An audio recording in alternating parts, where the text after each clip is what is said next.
Hi, everyone. I'm Jessica Alter. I'm the current executive director and one of the co-founders of Tech for Campaigns. And we're excited to be holding our first virtual all hands for the entire Tech for Campaigns community. We've done some Facebook Lives before and some other stuff, but this is sort of a state of the union, if you will.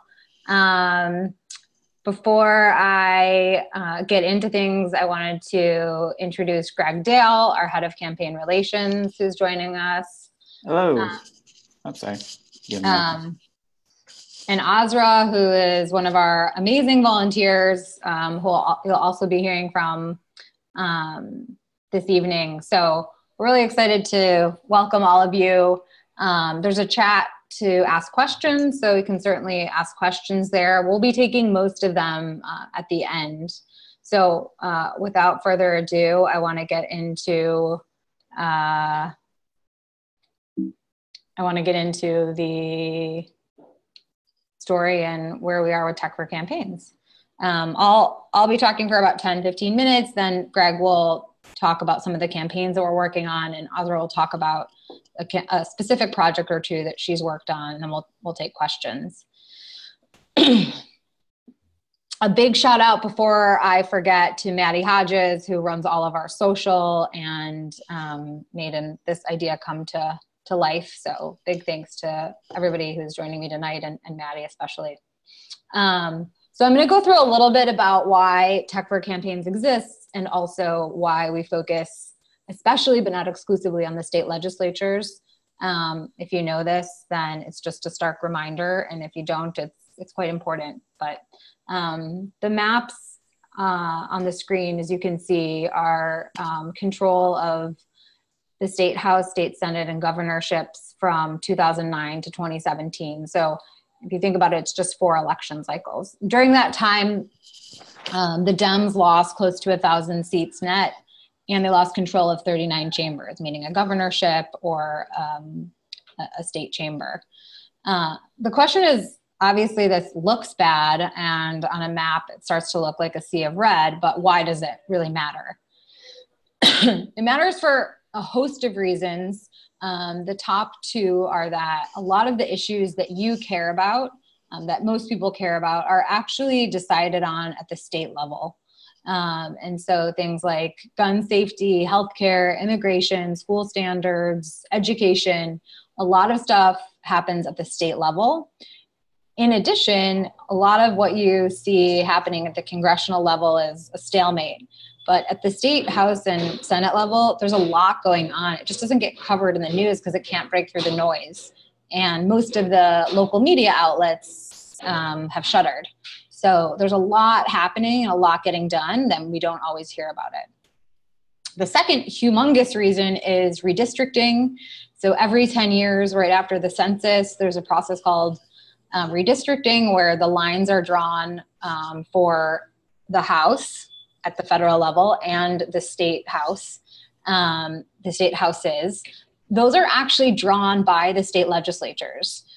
Nancy Pelosi and team have nothing to do with that. So if we want to sustainably take back the House or flip the House, we need to win back control of state legislatures by 2020. So we have basically 2 cycles to do it. If we ignore state houses and state senates, we basically turn over control of the redistricting process, and that terrible trend that we see here will just continue. So this is why we focus on state house and state senate, state ledge as we call it. The thing about digital and why Tech for Campaigns is so important is that you hear probably a lot that Republicans outraise Democrats, and generally speaking, that's true. Obviously, campaign by campaign, it varies. But the other problem is that the media mix is way off. So for every dollar you're giving to a Democratic campaign, only about 5 to 10 cents is going to digital. And this is in a time where in the for-profit world, spend on digital eclipse spend on TV in 2016. It's at a time when people spend upwards of 6 hours a day looking at a screen. And the political world, at least on the Dem side, just hasn't caught up. So part of what we do is we're trying to help them implement strategies and change the mix in a smart way.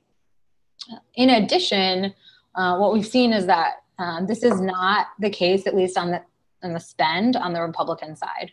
So if you're giving $1 to a Democratic campaign, on average, again, this is all averages, about 5 to 15 cents or 5 to 10 cents is going to digital. On a Republican campaign, it's roughly 40 cents.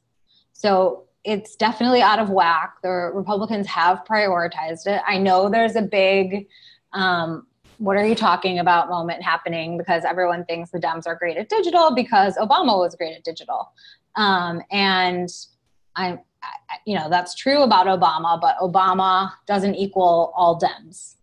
Obama and campaigns work in silos, and they really did a good job in 2012 on their campaign. But first of all, what was cutting edge in 2012 is not cutting edge now. And second of all, those things did not trickle down. So what you're seeing on this slide right now is average spend on Google digital channels, so AdWords and YouTube, et cetera, on an average 2016 Senate race. And the two things that are really eye-opening about this are that not only were the Dems outspent overall 3-1 and almost 20-1 in the early months, but that the Dems didn't start spending till June. The Republicans started spending in January. And if you know anything about digital spend, you know, like you start kind of slowly and then you ramp up. And it takes a little bit to learn the lessons and figure stuff out. 60% of voters make up their mind 6 months before election day. So it's important to be out there and doing things, not just on digital, well before June or July. So this is just one example of where the Dems are really behind and why Tech for Campaigns is about establishing a permanent digital arm for the left. And that means progressives, centrists, etc. I'm sure people have seen variations of this during primary season especially, but having a much more coordinated effort and better targeting, these are the kinds of things that we help with. So if you're not totally familiar, what Tech for Campaigns does is bring world-class tech and talent to all parts of the ballot at scale.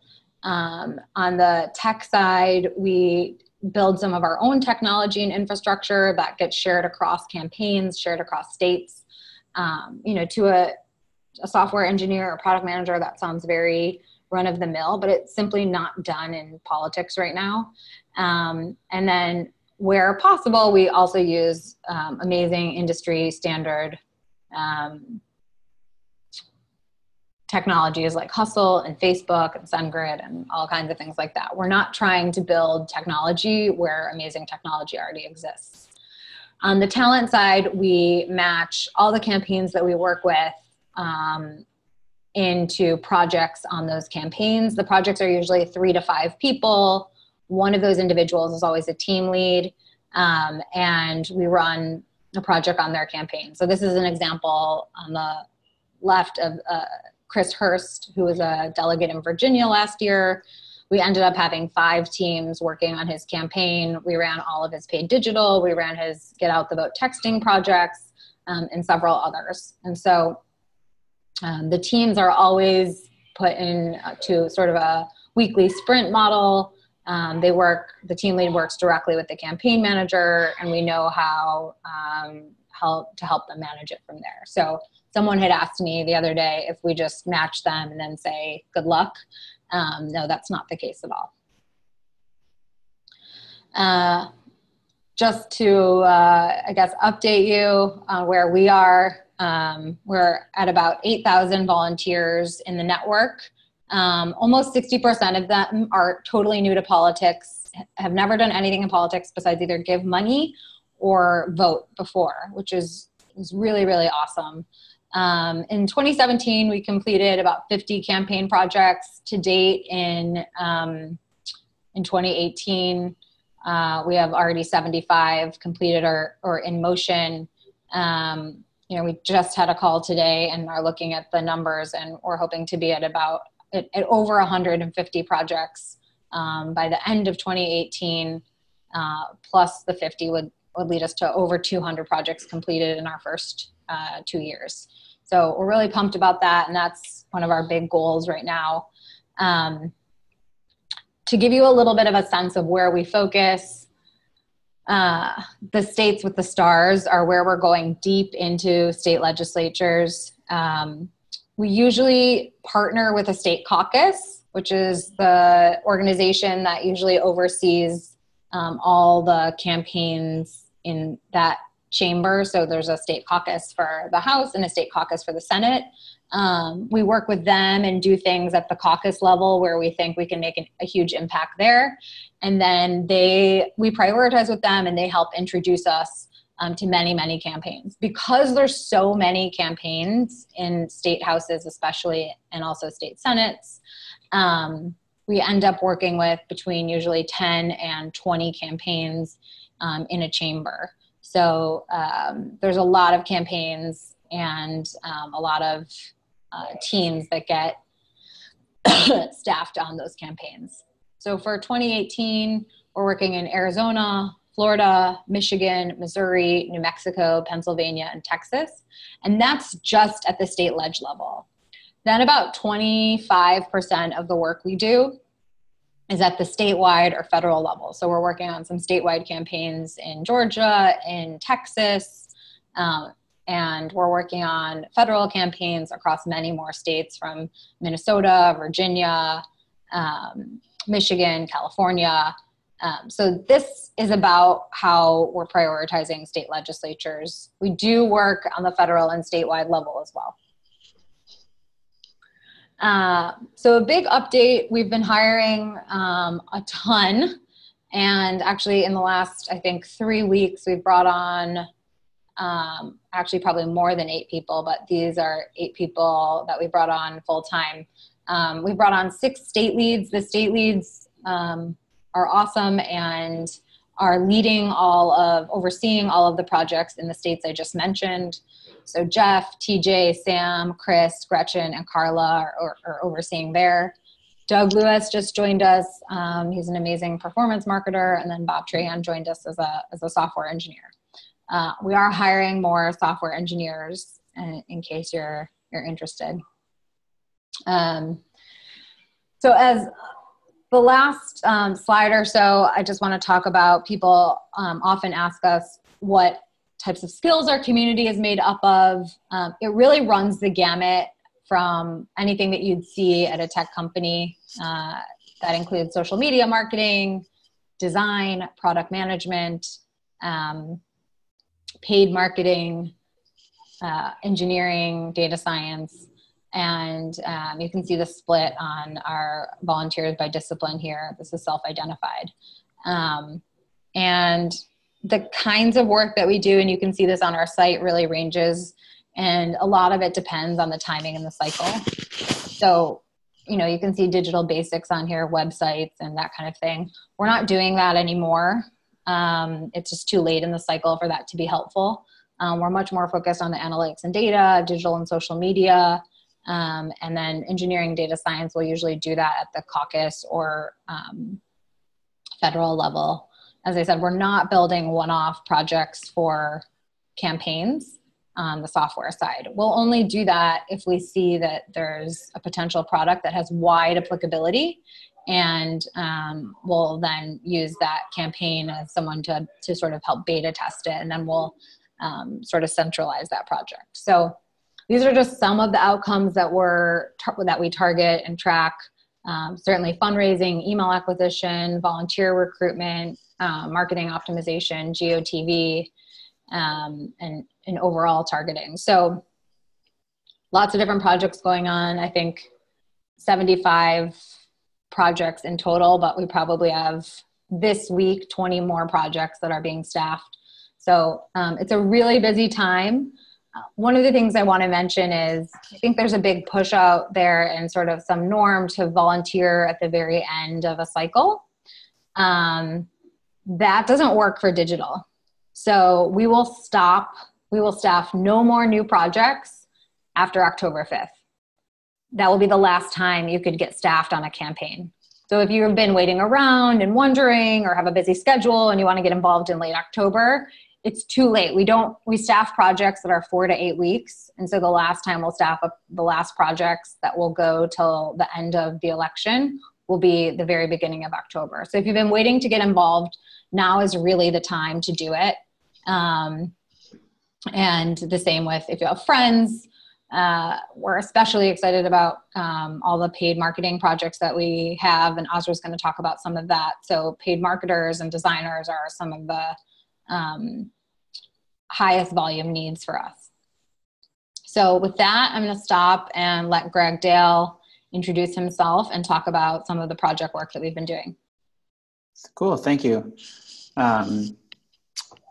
Hi, everybody. I'm Greg Dale. I'm the Director of Campaign Relations for Tech for Campaigns. That means I get the pleasure of speaking to all the various candidates, campaigns, state Democratic parties, state caucuses, to help them sort through their digital needs, strategize about what we can do about them, and then go match them, go help start the process to match them with our expert volunteers.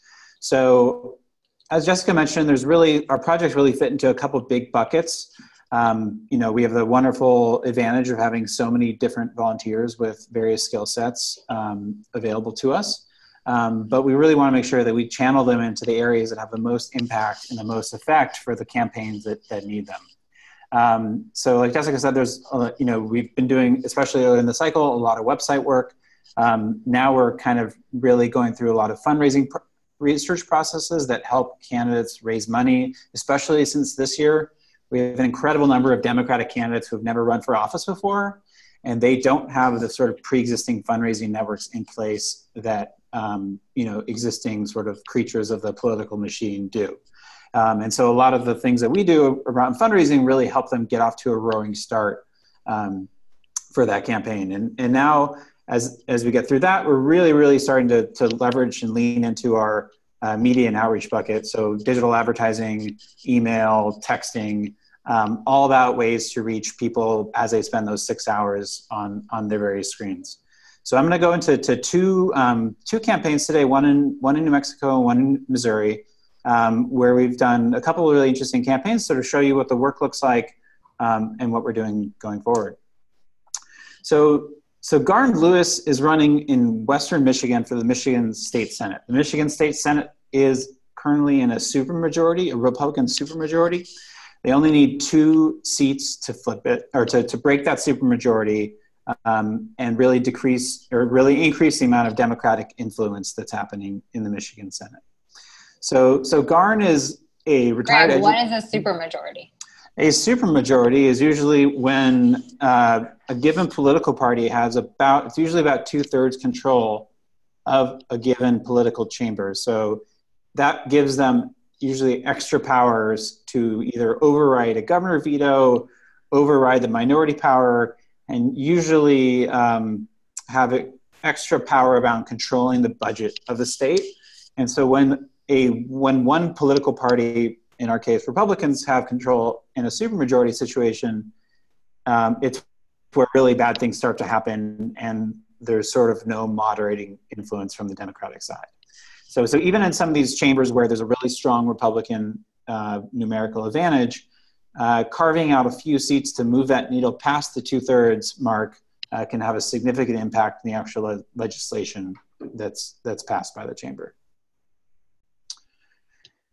So Garn is one of those people running to be, to have that effect. So she's been part of her community for a long time, part of local universities, part of various city and township councils.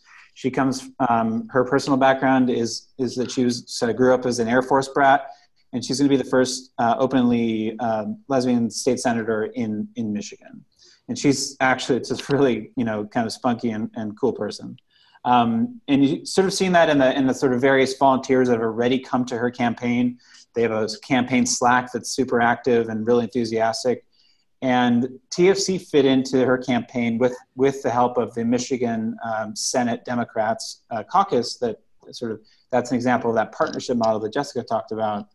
where we were able to do 2 projects for her at once, and we're going to continue doing those all the way forward and help with texting as well.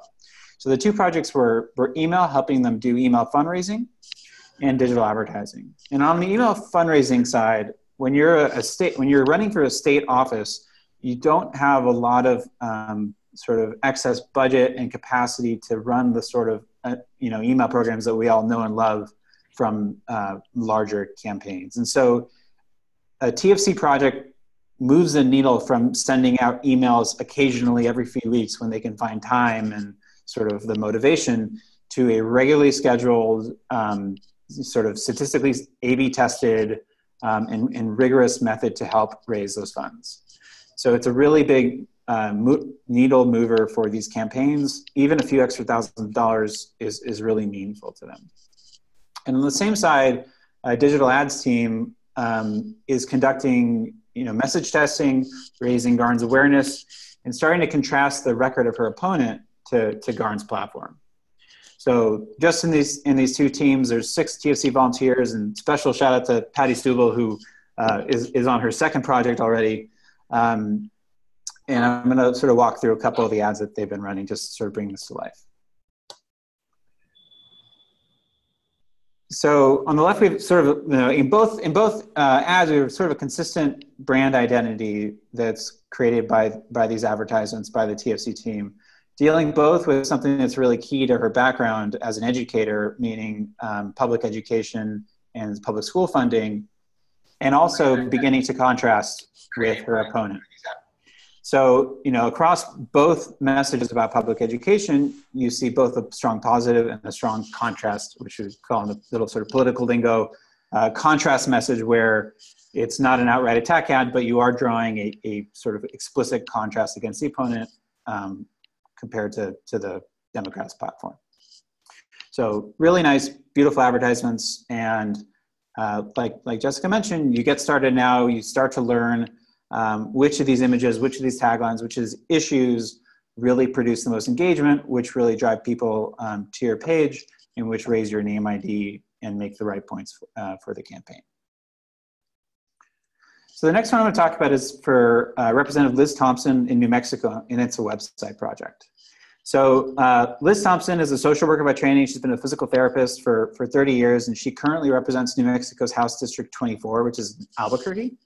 And she has a really awesome personal story where she decided to run for office years ago, wherein her own son, who is diagnosed with autism, she really realized and experienced that there were no public services available in New Mexico for her son. And she asked the local politicians what they could do about it, and they basically told her to buzz off. And she then and there decided to go and beat that person that she was talking to and take the office away. So that's how she got into politics. And it's really worth mentioning that New Mexico, they're really citizen legislators. They do not get paid very much at all. The office meets only for a few months a year. And you really have to be motivated, and you really have to have a certain, motivation to really run for office in New Mexico. There's not that much money. Campaign managers, need to take on multiple clients at once to sort of make it work for them economically. And so free help from TFC is a big needle mover.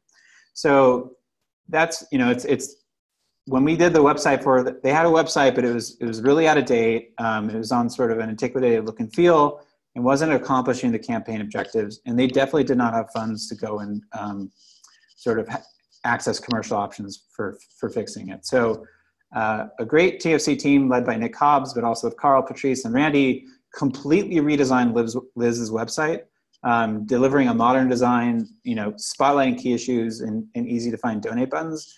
And they did so on a platform that I will say wasn't particularly friendly to them, but they really sort of drove it forward and made it look as best as it could. So on the left was Liz's old website, and on the right was the site that the TFC team created.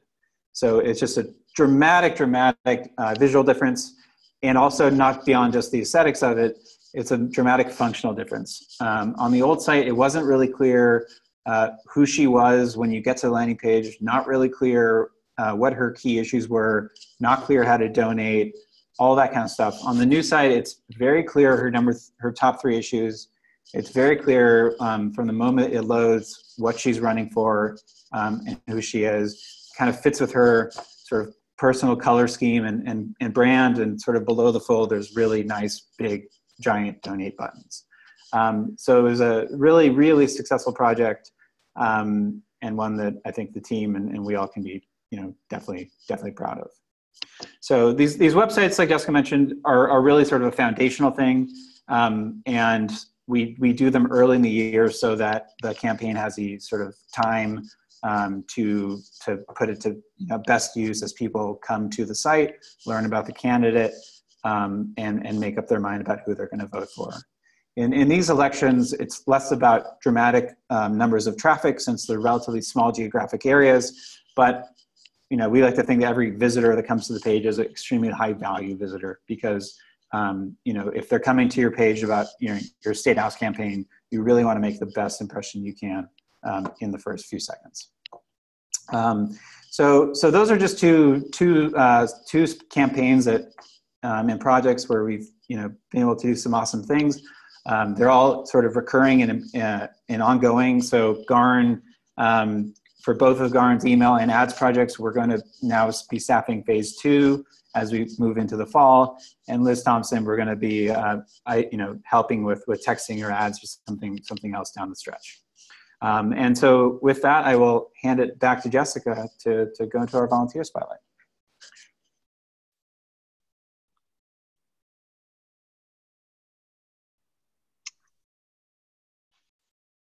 Jessica, I think you might be on mute. I'm back. Okay. Yay. I want to introduce Azra, or actually let Azra introduce herself. Azra, do you want to give us a little bit about your professional background and also where you grew up and why you got involved with Tech for Campaigns in the first place? Yeah, absolutely. So I guess I'll go in a little bit of chronological order. I was actually born in Pakistan, and I moved to the US, specifically the Bay Area, when I was about 12, and I've sort of been a Bay Area resident ever since. And I think, like a lot of Californians, like we've had the good fortune, especially if you're liberal minded, to be in a state where the government works really well for you and what you want. And so so that's kind of the context, I guess, of that's like as a precursor to why I joined Tech for Campaigns. My background is in tech. I've been in tech pretty much most of my career. And most recently, I've been doing a lot of performance marketing work for a company called Masterclass. I'm actually like the head of paid social. And so that work has been really relevant in the work that I've done for Tech for Campaigns as a volunteer project. The reason why I got involved with Tech for Campaigns is in 2016, we had a big event happen. We had a president that got elected that I think shocked a lot of us, including me. Prior to Tech for Campaigns, I had done some phone banking for Hillary, thinking, well, I'd better do my part, to help make sure that the right person gets elected. But once Trump happened, I, was in a state of shock. And I thought, well, I'm in California. I'm kind of protected against a lot of the policies that may come out from from the federal level, but what about all the states in this nation that make up our country? What about them? What about my relatives in Texas, in Georgia? What are they going to do, right? And so I did a lot of research around, like, well, okay, I know I want to contribute, but what's the best way that I should contribute? And I came across a lot of really awesome orgs. They were focused often on fundraising or community organizing, and both are so important. But things that I didn't quite resonate with. And then last year, I came across Tech for Campaigns through a colleague of mine who was actually a very early volunteer. And she told me about Tech for Campaigns, and I thought, wow, this is exciting. She talked about the different types of talent that's needed. And one of the things was, you know, performance marketing and Facebook marketing, which is the thing that I've been doing. And so I thought that was really exciting, but 2017 wasn't the right time. It was a really busy year, but I made kind of a mental note to myself to make sure that I come back to this in 2018, because we know the mid-cycle elections are happening and it's our chance to start you know, winning back at the state level, and hopefully make a bigger dent at the national level when it's time for the 2020 elections and the 2022 census. And so that was kind of the story behind it. So once I had a bit of a bandwidth in May, May 2018, I reached back out to Tech for Campaigns, and, you know, saw a couple of different projects, and saw in particular the Carrie Engel Missouri State House project, with that one right there. And I thought tell us a little bit about what your role was on the project, who else was on it, and how it worked. Yeah. So this being my first project, I thought that growth, like being the actual marketer itself, would be a great way to get my feet wet.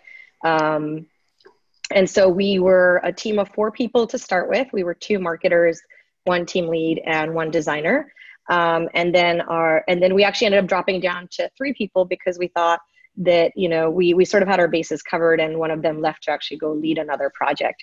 And so then it was the 3 of us who closed out the project. And so, yeah, there was like a little bit of flexibility there in terms of, you know, people kind of ebbing and flowing. And so that was something that I thought was really, really interesting. So I was on this project for about 5-6 weeks or so. And then that was like the phase 1 of working with Carrie Engel. And there's another project that's currently happening. That's phase 2 of the Carrie Engel project.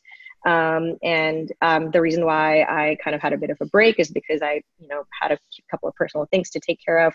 And so the project wrapped up, and another team was able to kind of onboard and hop right on. And so that's something that's really exciting and neat about Tech for Campaigns, is that, you know, you can kind of budget about, you know, 5 to 7 weeks, you know, that's about how long a project is going to be. And, you know, about 5 to 10 hours per week, you can kind of plan for it, which is pretty exciting.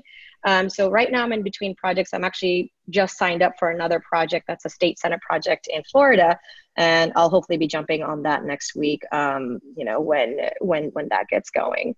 So tell us a little bit about Carrie Engel. Like, who is she? Where is she running? And what's the overall goal? What was the overall goal of what you guys were doing?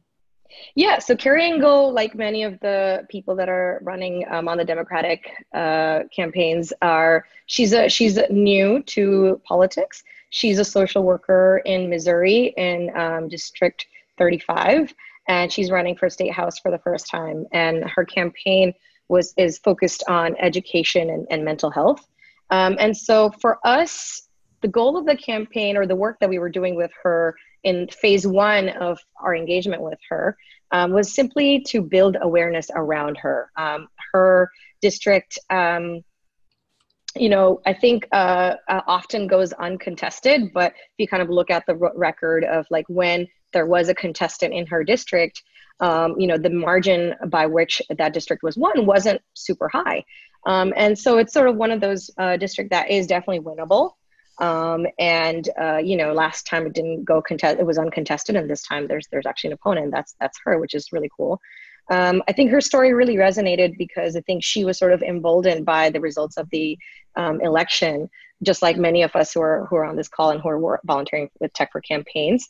And so the goal was really to really help her get started on Facebook. Really, I was actually impressed with like how much she had already kind of figured out so far, and that she had like a media campaign manager. But in terms of like actually running Facebook ads and like getting on the platform, she'd run like 1 ad before. And so we kind of, you know, got onto like a weekly cadence of like helping her figure out like different messages, different types of ads. We ran event ads, we ran lead gen ads, what's working, what's not working. And so over the course of like, I think we were with her for about 6 weeks, we ran 5 separate sort of ad campaigns and got results from 5 of those campaigns. And I can start to get into what those are. Yeah. You know, what are some of the campaigns that we ran? So the project itself was definitely, as Greg and Jessica mentioned earlier, weekly sprints. Each week, the team, the ad the paid ads team from the Tech for Campaign side would meet, and we'd brainstorm ideas and what we want to do. And then Patty, who was our lead, would meet with the campaign to kind of confirm and firm things up. There was a lot of real-time conversation on Slack. Was kind of our primary mode of communication. So, you know, luckily Slack is what I use at work. So that works out kind of like, you know, transitioning back and forth seamlessly between the two platforms. So that was really easy for me to do that. And so every week we'd plan a campaign. And then we'd like sort of run it, and there'd be a little bit of troubleshooting involved sometimes. There'd be a little bit of sort of like, hey, Patty, what about, can we try this creative test? Or I know we thought about this image, but what about this messaging? So there was a little bit of back and forth between myself and Patty, and then Patty would sort of try to like get the campaign on board, or sometimes there'd be a little bit of hesitation. So I did want to kind of mention this healthy tension, which is actually useful and important for us to work through, because these campaigns, you know, a lot of them really don't know what it's like to run Facebook ads, and a lot of them have just never done this before. And to be honest, you know, there were definitely a couple of things that we thought wouldn't work, and the campaign really wanted us to try. And we were surprised at how well it ended up working after all. So one example of that would be, they really, really wanted us to have a yard sign campaign. Now, keep in mind, nobody's heard about Carrie Engel. Okay, by now we've run a few ads. Maybe some people have heard about Carrie Engel, but nobody knows who that is. Why would they want her yard sign? But apparently people like free stuff. And so we, you know, ran an ad around like free yard signs, and that actually ended up having the largest amount of like click-throughs to her website out of everybody. And you know, I'm kicking myself now. We were not able to figure out the actual conversion tracking on our website, and it was our last campaign that we were running for her. So we just wanted to get it out the door, but I wouldn't be surprised if she actually did end up getting a lot of like yard sign people who, you know, gave her information, her phone number, her email, and all that good stuff and her address as a result. So just for all of you guys who are listening, you might want to try yard signs as a lead gen tactic, because we did actually run lead gen for her earlier on, and that just really did not work well for her at all. What were the main goals? Was it more about persuasion and awareness?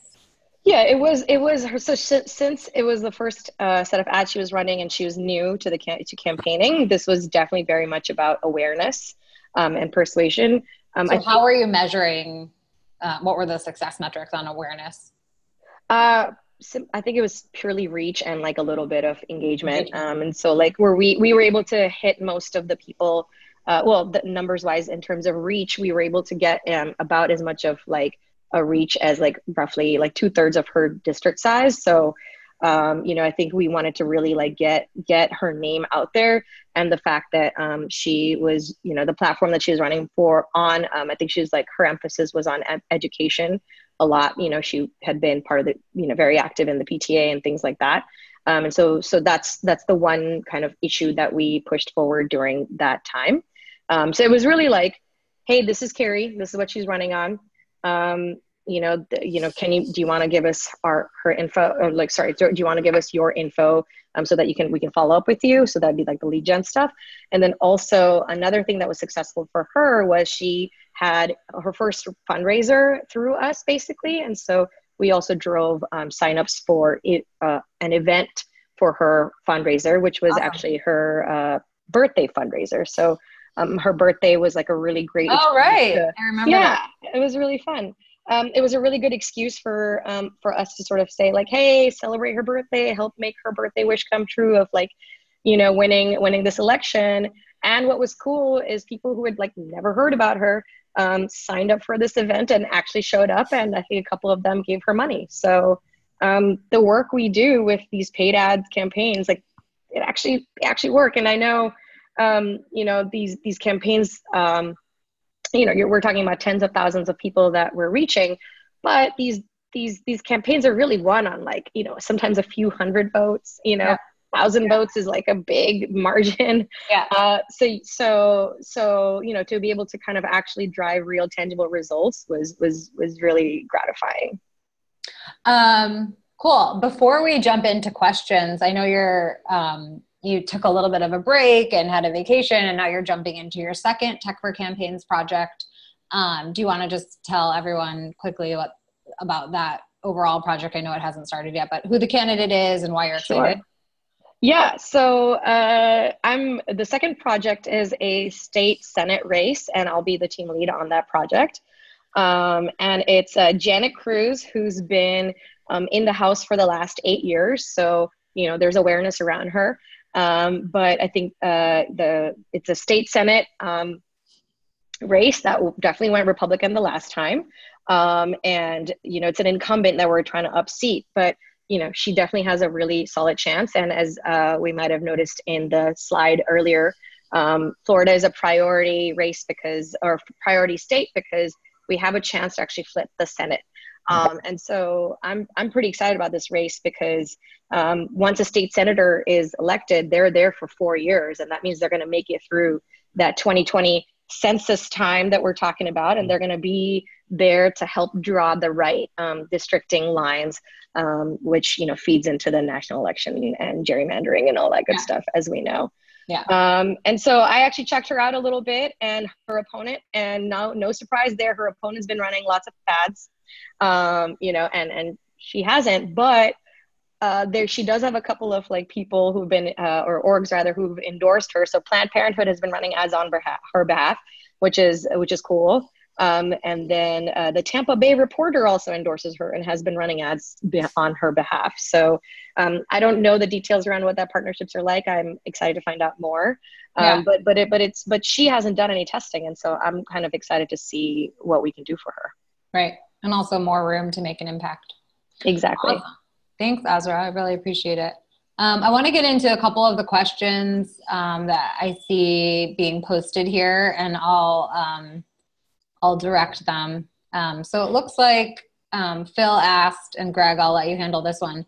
Is there anything volunteers can do to expand project pipeline? Is that a problem? Do we have a demand problem? We do not really have a demand problem. But in any case, if you do have friends or any connections to any sort of Democratic campaign that you think is worth taking a look at, go to techforcampaigns.org. There's a for campaign section, and you can fill out, or they can fill out a form that sort of gets all the right info from them.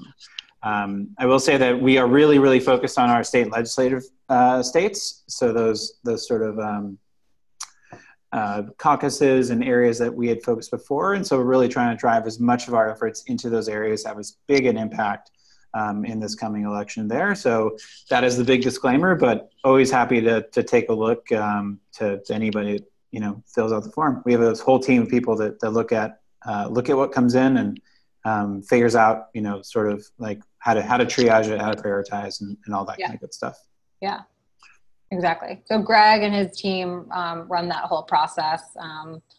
To answer the other comment there, we're not actually overwhelmed in any way, shape, or form, except in the sense that we just can't help all campaigns. Like any good company or organization, if you've ever started one or been on the management team, you live and die by priorities. And so we really set priorities in order to maximize our impact. We started in January 2017, and this year, not even just this cycle, this year, we will scale 10 times where we were in 2017. So we're actually quite proud of where we are and what we're doing. And I'm really in awe every day of Greg and his team and the amount of volume that they are able to work with. So that's a quick answer on that. For volunteers who haven't been assigned to a campaign, is it possible for them to observe campaign projects in order to learn? Are there best practices shared across campaign projects? It is not possible to shadow on a campaign. It's a super crazy, imagine a startup times 10. It's a super crazy time. All project volunteers sign NDAs, and there's a ton of confidential information being thrown around. So just adding people into the mix. A lot of these campaigns are between 2 and 6 people. So adding even one person, Azra can attest, is a lot of commotion. So it's not possible to shadow campaigns, but we do create what we call playbooks for all the projects that we do repetitively, like paid marketing, texting, email, and a bunch of the other things. We have our own Tech for Campaigns playbooks, and any new team that starts on one of those types of projects absolutely gets access to those playbooks. We're also constantly updating those playbooks, so sharing best practices is absolutely done. And once you're on a project, you're added to our Tech for Campaigns Slack, and there's project-specific channels. There's also project theme channels. So everyone who's on a paid marketing project is in a channel and, can ask for advice on, how do you add the Act Blue to make sure it's tracking, et cetera. So best practices are always shared. I just to add to that, it's like really robust, what the playbook, there's just so much that's already been figured out. That's not to say one gets complacent and doesn't figure out new things, but I was definitely nervous coming on, as a marketer. It's like, it feels like really high responsibility, right? But if whoever has that question, like if you're worried about not having enough info, there's like just so much to work off of. And, you could try with like a smaller race and like not be the team lead and, maybe be the second marketer or something like that. If it's a marketing project. So I just kind of wanted to add that like, there's just a lot of information and a lot of support. You're not just like, okay, you're on a project, see you later. Yes. Call us in 5 weeks, Yes. There's a lot there. Yes. Is there a GitHub, and is there direction on contributing to it? There is a GitHub, but it's not public right now. We're not planning to make it public this particular cycle, largely because we haven't had any time to think through the implications. Obviously, there's a lot of security and other implications there. So there's no way to contribute to it in the next 75 days. That may change in the future. We're not sure. I'm being just super open that it just hasn't been our top priority to open that up right now and think through all of the implications. But we have a bunch of centralized engineering projects, or when we do build stuff, we have a centralized GitHub and account. Of all the campaigns that expressed interest in working with Tech for Campaigns, how do you choose which ones to work with? Greg? That is a great question. So we approach it in a number of different ways. So one of the things with these races at the state level is there's no 538 of the Michigan State State Senate or the New Mexico House. They're really undercovered from a polling perspective, undercovered from a modeling perspective, undercovered from a news perspective. So we've attacked that problem in two different ways. One is that we have a team called the List Project that went and modeled all these races, basically created a TFC version of 538 for all these states that we considered early in the year, looking at stuff like the demographics of a district, the incumbency patterns, turnout, all that sort of stuff that sort of flows into how a district goes. But one thing it doesn't do is it doesn't encompass who is running this year. So to really capture that concept and attack that problem of, yes, it's a good district or it's a bad district, it's a so-so district, but the candidate is awesome, or the candidate is just a normal candidate, we really rely on our caucus partners to help us help and guide us through the list. So we've got our set of data as far as our predictive outcomes for the election this year, all the backup modeling features that drove those predictions. But we also sit down for hours with our caucus partners and really talk through each of the races, talk through what their needs are, and figure out how to prioritize our projects in different ways. And it really varies. So some campaigns need a website, but they're good on other stuff. Some campaigns need everything. Some campaigns only need, only the most specialized data science fancy projects. And we're really happy to work with whatever's in place to augment and expand the availability of these services. So, that's really the way that we look at it, is like, if somebody has, if they're in a good place in some part of digital, meaning email or ads or whatever it is, or their website, we're happy to not reinvent the wheel, and we're happy to, there's plenty of fish in the sea. There's plenty of campaigns that do need our help. So really focus on expanding the map, expanding the access to these services, and making sure that every campaign, from the well-funded ones on down to the not so well-funded ones, have access to top-flight digital assistance. Awesome. Thanks, Greg. And then I would just add that Greg and his team also help to prioritize the federal and statewide campaigns. We're actually in pretty close contact with the DCCC, and we work with them to better understand sort of the non-publicly available information on the congressional side. And we also get on the phone with every campaign. So we're looking for certain things when we talk to them, and usually they need some different help than some of the state-led campaigns. So we have a case by case on that. So Susie asks, is the slide deck going to be available to us? Well, this entire webcast will be available. So any slides that I went through will be available in that. It'll be on our YouTube channel, and it will also be saved in Facebook Live as well. So should be cool to be able to look at that. Richard asks, what is the need for data scientists? I'm not exactly sure what you mean by that. If you're asking, do we have a need or what kind of projects we're working on? But we use data scientists for a bunch of different types of projects, both what I would call centralized and campaign focused. So Greg just mentioned the LIST project, which I think is our longest running project ever. Credit to them. Yes. Credit to Dan Agnor for sure. But they've built a model that ranks or scores every district in every state, and now they're adding on to that and hoping to improve it. So we use data scientists for projects like that. In Virginia last year, we helped them do a scenario analysis and model out different possibilities for redistricting and what that would look like. And then I would say on some of the fundraising automation stuff that we're doing and analytics, we'll get hundreds of thousands of people on a list and have data scientists help with looking at some of that data. So there's tons of need for data scientists and projects coming out with that all the time. So I would just say, as soon as you see opportunities, you guys should jump at them. Can we work with party committees? They often run statewide coordinated campaigns. We can. I see a bunch of questions about like helping other orgs that aren't campaigns or caucuses.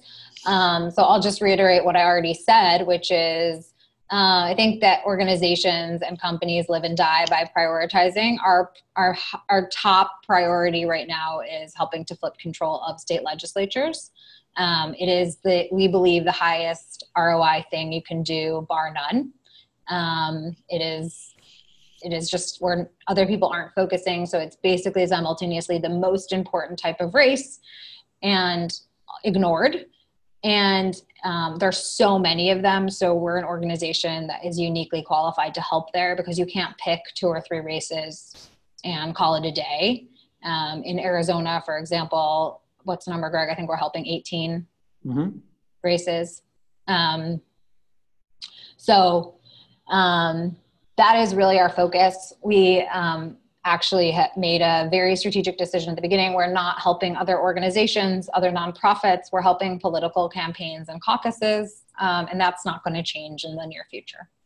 But we do work with the Missouri Democratic Party, just to call it. Yeah, we'll work with parties. They have a very direct role in this sort of state legislature political. So we do. To add on to that, I would say we absolutely work with parties, and oftentimes there is no caucus, and we'll just work with the party, and we do work with coordinated campaigns. So that happens some of the time, but not all of the time. How soon can we expect to be assigned on a project? Well, so just 2 things about that. We don't assign you to a project. We email you and let you know that there's a project that matches your skill set, and you opt in. So you can think of Tech for Campaigns as basically a double opt-in, where you opt into the community and then you have to opt into the project. We don't want to just say you're on this project for many reasons. You should expect to hear from us in the next several weeks, depending on your skill set. And again, as I said, we won't be staffing projects after October 6th. So if you're waiting for that perfect project, don't.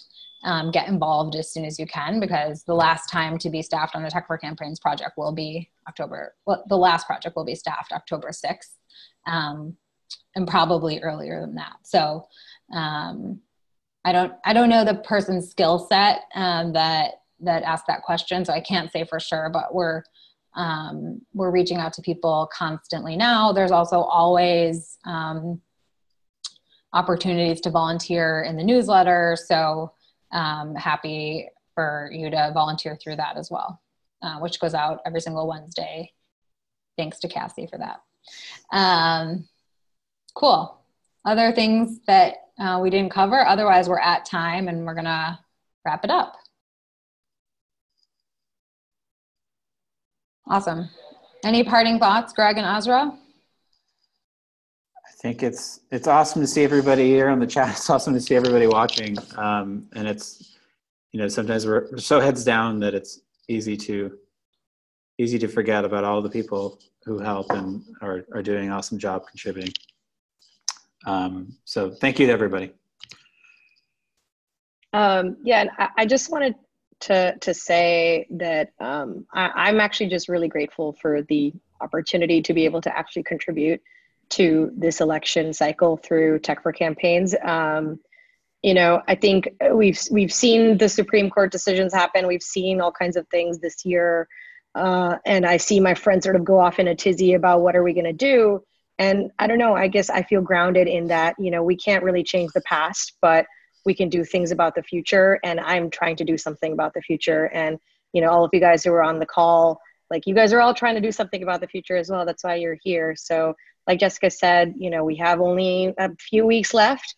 Find a project that seems good enough and jump on. Like it's once you start once you get going, once you meet your teammates, and once you run those first couple of ads or build, commit the first few lines of code if you're building a website, you really start to feel good and you can see the difference that it makes as well. So it's not just like feel good and then go home. It's like you're actually, driving reach and eyeballs and votes for this person. So that you're supporting. So yeah.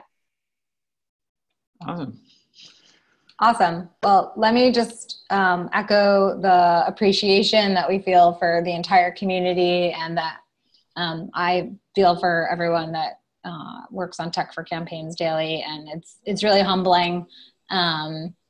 Someone aptly asked, after October 6th, will we be standing by for November surprises? Yes, because we're building a permanent digital arm. So we'll always be standing by for surprises. But if you're a volunteer, I wouldn't count on them as the way to get involved. But we're not a 2018 cycle organization. We're building a permanent digital arm for centrists and progressives. So of course we'll be there. But the bigger point was, if you want to get involved, pick projects now, get involved now. If you're a paid acquisition or paid marketing expert or know them, we are staffing 20 projects a week in that area. So don't hesitate to tag your friends and get them involved. Thank you guys again. Thanks to Maddie, Greg, and Azra for making this happen. Thanks, everybody. Bye, guys.